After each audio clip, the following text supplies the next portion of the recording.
On our planet Earth, 78% of the atmosphere is actually occupied by a colorless gas known as nitrogen, or N2 for short.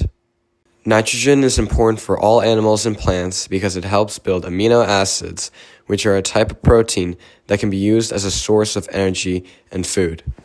You're always breathing nitrogen in and out. As a matter of fact, you're literally doing it right this second. Well, I sure hope so at least. Nitrogen is constantly going through a process called the nitrogen cycle.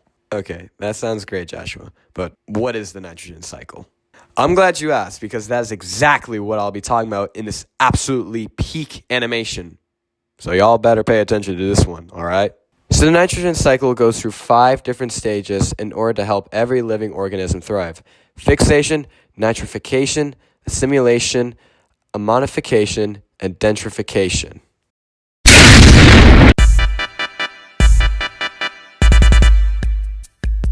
In the atmosphere, fixation is nature's way of making nitrogen atoms who are holding hands together because they are great friends. Aww.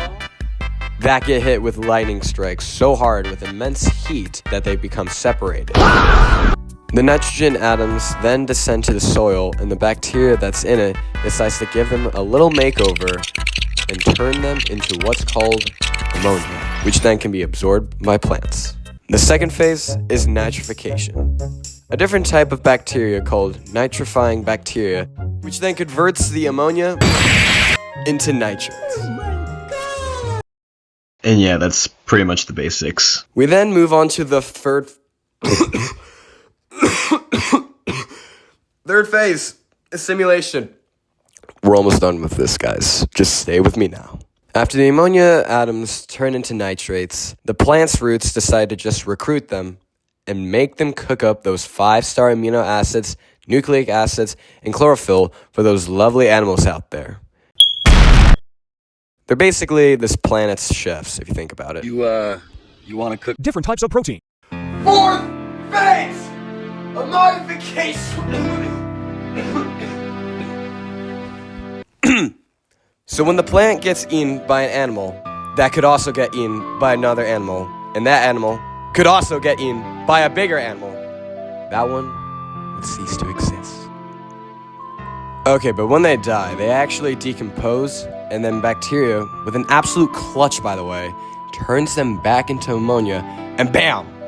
They're back in the cycle, baby.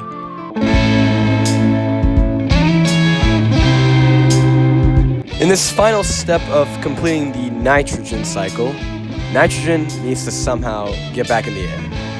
But with denitrifying bacteria to the rescue, they convert nitrates into nitrogen gas, and the nitrogen is back into the atmosphere, where it all began.